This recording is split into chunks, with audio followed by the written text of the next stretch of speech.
What we have here is a Gerhardt Almcrantz from Chicago. This is the label inside the body, and there's a picture of the handsome devil himself, Gerhardt.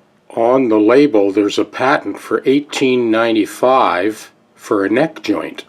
So this is a very early mechanical neck joint. If it's not the first, it's definitely one of the first. There's that huge original wing nut that holds this neck in place. Fascinating. Well, it's got that incredible abalone, kind of like the Larson's brothers. So this is in for a partial refret. It has had a few cracks in the top repaired. The bridge is on there good and tight. It is not lifting, but look at that Brazilian rosewood. Laminate, mind you, but it is real Brazilian rosewood.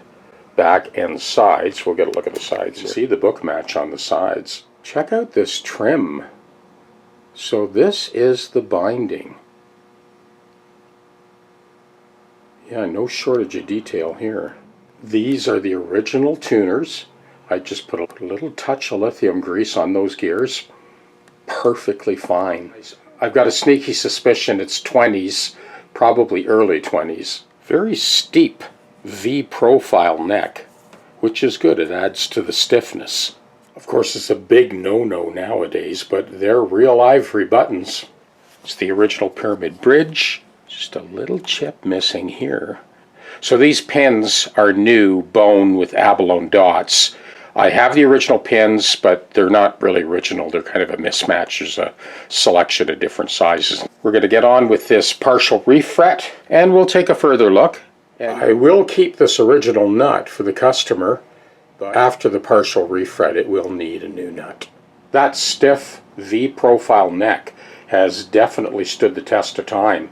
The lay of the neck is beautiful on this. And if you did need to do a neck reset, you just loosen off that bolt, slip some sandpaper under there.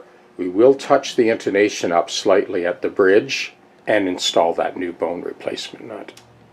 Here is the wrap-up on this lovely Almcrantz guitar. It's over 100 years old, this guitar.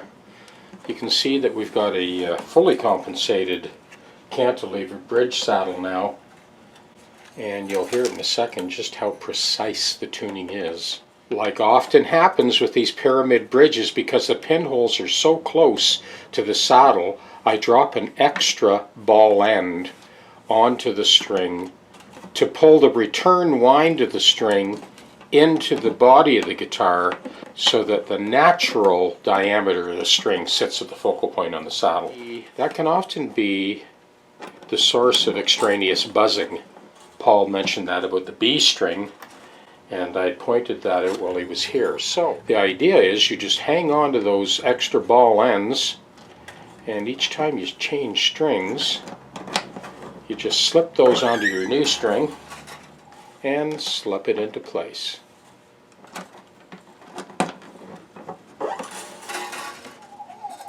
It's extremely lightly built, tiny little back braces. Amazing Brazilian rosewood back and sides. Now, much like the Selmer guitars, there are two very thin layers of rosewood laminated together and then bent. Wait till you hear the sound of this guitar. And we have the 5 new replacement frets, and then of course leveled, recrowned, polished, edge dressed, and the new bone replacement nut with just a hint of negative values for the A and the D string. But the intonation on this now is super precise. Now, the original tuners, I put a little bit of lithium grease and just a drop of machine oil on there. They are super stable, work perfectly fine, and keep the guitar in tune. Of course, now it's a big no-no to use elephant ivory, but back then it was par for the course. That's what they were using. If they were plastic, they would have disintegrated and fallen off many years ago. The inlay on this particular guitar is pretty Spartan compared to other Almcrantz guitars that I've seen. There are a couple on Reverb lately that had a little bit more inlay in the fingerboard. Lots of inlay on the top. Look at the detail on the purfling and the binding. And it's not just a gorgeous looking guitar. Wait till you hear this. The customer was saying he's got a 1950 Martin D28, and this is the one he reaches for. Here's a look at that rosewood back before I take it into the studio and let you have a listen.